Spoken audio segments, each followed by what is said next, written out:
Plus हित से, यानी कि जिसमें सबका हित छिपा हो, ऐसा लेखन जिसमें सभी का हित छिपा हुआ हो। साहित्य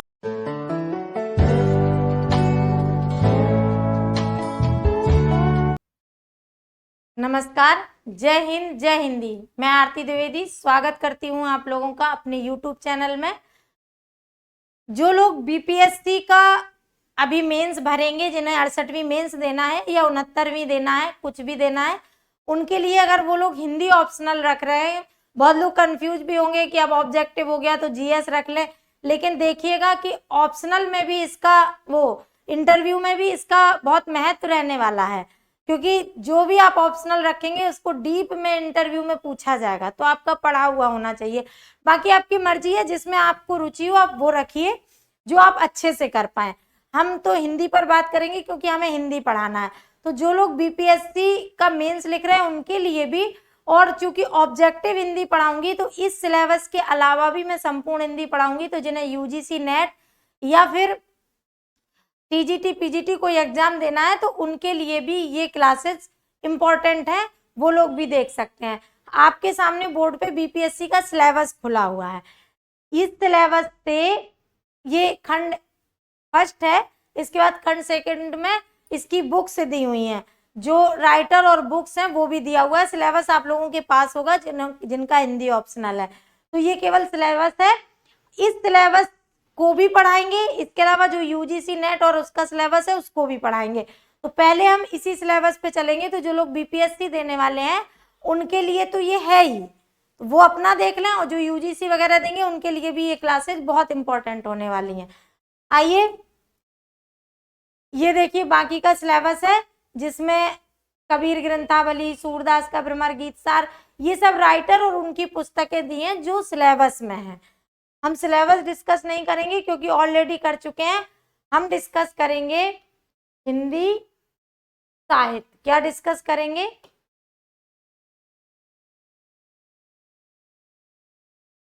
हिंदी साहित्य। तो देखिएगा, हिंदी साहित्य जब हम पढ़ते हैं तो सबसे पहले हमें जानना है कि हिंदी साहित्य होता क्या है। हिंदी साहित्य को हम दो भागों में बांट के पढ़ेंगे, एक तो भाषा और दूसरा साहित्य। ठीक है, हिंदी साहित्य को दो भागों में बांट के पढ़ेंगे, एक भाषा, दूसरा साहित्य। भाषा क्या है? जो बोलचाल, बोलने, सुनने,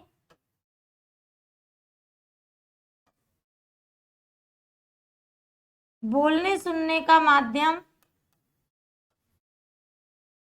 और लिखने पढ़ने का माध्यम। क्या होगा? लिखने पढ़ने का माध्यम।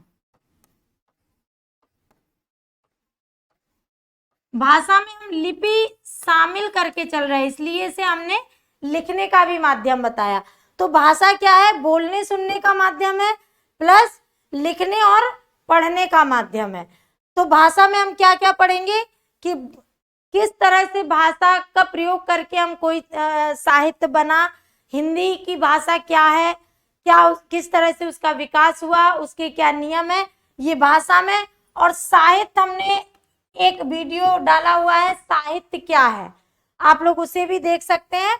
साहित्य क्या है? तो साहित्य, साहित्य बनता है सा प्लस हित से, यानी कि जिसमें सबका हित छिपा हो, ऐसा लेखन जिसमें सभी का हित छिपा हुआ हो। साहित्य क्या है? जिसमें सभी का हित छिपा हुआ हो, ऐसा कोई लेखन। ठीक है, ऐसा कोई लेखन जिसमें किसी का हित छिपा हुआ हो। तो हम साहित्य के अंतर्गत क्या पढ़ेंगे? लेखन पढ़ेंगे। क्या लेखन? जिसमें लेखक और उनके ग्रंथ, ये हम साहित्य के अंतर्गत पढ़ेंगे। ठीक है, साहित्य में वही लेखन आता है जिसमें मनोरंजन भी हो और समाज का हित भी हो। उसी किताब को हम साहित्य के अंतर्गत लेंगे जिसमें मनोरंजन भी हो और समाज का हित भी हो। इसीलिए साइंस की जो किताब होती है, बायोलॉजी की जो किताब होती है, उसमें समाज का हित होता है, लेकिन उसमें मनोरंजन नहीं होता, और मनोरंजन ना होने के कारण वो साहित्य के अंतर्गत नहीं आती। इसी तरह केवल मनोरंजन के लिए जो पुअड़ किताबें मार्केट में मिलती हैं वो मनोरंजन की तो है पर उससे समाज का हित नहीं है, तो वो भी साहित्य के अंतर्गत नहीं आएंगे। आज हम बेसिक समझा रहे हैं, इसके बाद आपका क्रमबद्ध क्लास चलेगा और ऑब्जेक्टिव जो प्रश्न बन सकते हैं उन पर हम बात करेंगे। अगला हम बात करेंगे हिंदी की उत्पत्ति पर। इस पर हिंदी की उत्पत्ति कहाँ से हुई? तो हिंदी की उत्पत्ति, हिंदी बेसिकली कहाँ बोली जाती है? उत्तर भारत में, और उत्तर भारत में जो सिंधु नदी बहती है उसके आसपास का जो क्षेत्र है वहां हिंदी बोली जाती है। और उस क्षेत्र को क्या कहा जाएगा? सिंधु का क्षेत्र, क्योंकि सिंधु नदी के आसपास का क्षेत्र था उत्तर भारत, तो सिंधु का क्षेत्र था। और जब सिंधु नदी के पास जब ईरानी लोग आए, ईरानी जब सिंधु के पास आए तो ईरानी लोग क्या बोलते हैं? ईरानी, चूंकि फारस यही है, ये लोग फारसी का यूज करते हैं, और फारसी में ये लोग हिंदी को, फारसी में ये लोग को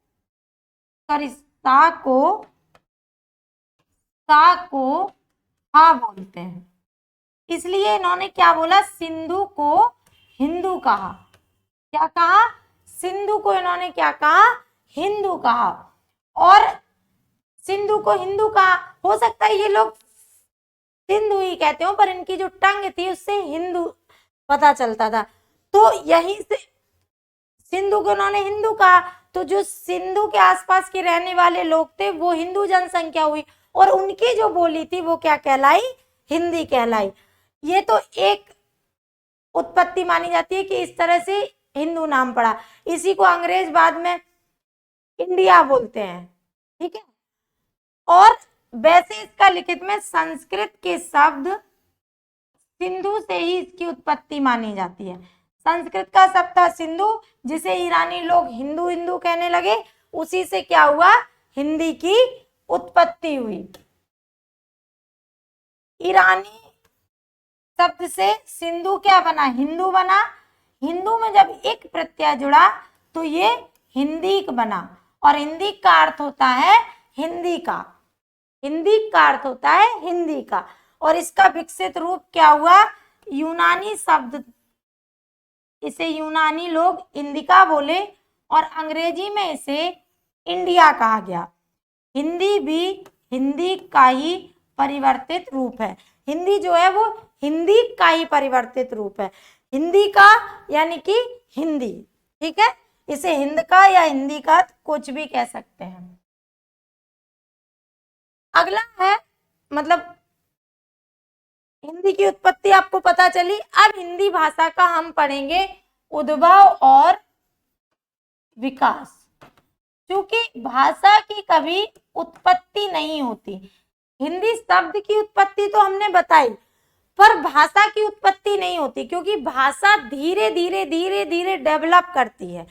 कोई भी भाषा का क्रमिक विकास होता है। भाषा एक बार में नहीं बनती है, या एक बार अचानक उसकी उत्पत्ति नहीं होती है। तो हिंदी भाषा की उत्पत्ति मानी जाती है सौरसेनी अपभ्रंश से। यानी कि सबसे पहले जो हिंदी का, वैसे भी हमने कहा कि नॉर्थ इंडिया जो उत्तर भारत है वहां हिंदी भाषा बोली गई। कहाँ? उत्तर भारत में। उत्तर भारत का मतलब हुआ सबसे पहले यह दिल्ली व ब्रज क्षेत्र में। अभी भी शुद्ध हिंदी का क्षेत्र क्या कहा जाता है? दिल्ली ही कहा जाता है। दिल्ली और ब्रज क्षेत्र में बोली गई, यानी कि ब्रज मंडल में जो ब्रज भाषा बोली जा रही थी उसी से हिंदी का विकास हो रहा था, ठीक है। ब्रज मंडल के जो उस समय शासक थे वो सूरसेन थे। ब्रज के जो शासक थे वो कौन थे? सूरसेन। कौन थे? सूरसेन ब्रज मंडल के शासक थे। और इनके क्षेत्र में, यानी कि ब्रज मंडल की जो भाषा थी वो क्या थी? हिंदी। और सूरसेन का क्षेत्र होने के कारण ये क्या कहलाई, सौरसेनी कहलाई। सूरसेन का क्षेत्र होने के कारण ये भाषा क्या कहलाई, सौरसेनी कहलाई। और ब्रज भाषा से ही हिंदी की उत्पत्ति होती है। तो कौन सी भाषा, इसकी उत्पत्ति कहाँ से मानी जाएगी, सौरसेनी से। और अपभ्रंश से ही हिंदी आई, पहले अपभ्रंश आई, फिर अवहट्ट आई, तब पुरानी हिंदी, फिर आधुनिक हिंदी। तो प्रश्न बनेगा कि हिंदी भाषा का विकास किससे हुआ, या हिंदी भाषा की उत्पत्ति कहाँ से हुई, उद्भव कहाँ से हुआ, तो ये सौरसेनी अपभ्रंश से हुआ। डॉक्टर सत्येंद्र जी का कथन है, ये भी पूछा जा सकता है। डॉक्टर सत्येंद्र जी, हिंदी अपने जन्म से ही ब्रज भाषा की प्रवृत्ति को लिए आई थी। ब्रज भाषा के हाथ में हाथ दिए खड़ी बोली उतरी। ये कोटेशन आपसे ऑब्जेक्टिव में भी पूछा जा सकता है। ब्रज भाषा के हाथ में हाथ दिए खड़ी बोली उतरी, ये कथन किसका है, तो ये कथन डॉक्टर सत्येंद्र जी का है। कि ब्रज भाषा कैसे आई, हिंदी कैसे आई, ब्रज भाषा को हाथ में हाथ दिए उतरी, यानी कि उसके साथ साथ ही आगे बढ़ी। हिंदी साहित्य का इतिहास आगे हम पढ़ाएंगे। हिंदी भाषा और साहित्य हमें दोनों ही पढ़ाना है, लेकिन हम पहले हिंदी साहित्य का इतिहास लेके चलेंगे, फिर हम हिंदी भाषा पर चर्चा करेंगे। तो हिंदी साहित्य का इतिहास, जिसका आरंभ माना जाता है लगभग 1000 ईस्वी से, हिंदी का जो आरंभ है वो लगभग 1000 ईस्वी से माना जाता है। इतिहास का अर्थ होता है ऐसा हुआ होगा, यानी कि इतिहास का मतलब है ऐसा हुआ होगा, वही इतिहास में हम पढ़ते हैं। और साहित्य का इतिहास क्या होगा, साहित्यिक रचनाओं का अध्ययन ऐतिहासिक दृष्टि से करते हैं, उसे हम क्या कहते हैं, उसे हम क्या कहते हैं, साहित्य का इतिहास कहते हैं। जब हम साहित्य की रचनाओं का अध्ययन ऐतिहासिक दृष्टि से करते हैं तो उसे हम क्या कहते हैं, साहित्य का इतिहास कहते हैं। तो आज हमने बेसिक जाना हिंदी की उत्पत्ति कैसे हुई, हिंदी का साहित्य क्या है, इतिहास क्या है, साहित्य किसे कहते हैं, भाषा किसे कहते हैं, कैसे हिंदी भाषा की उत्पत्ति हुई, कैसे इसका विकास हुआ। आगे हम भाषा का जब पढ़ाएंगे तो भाषा का विकास पढ़ाएंगे। कल हमारा टॉपिक हिंदी साहित्य के इतिहास पर रहेगा।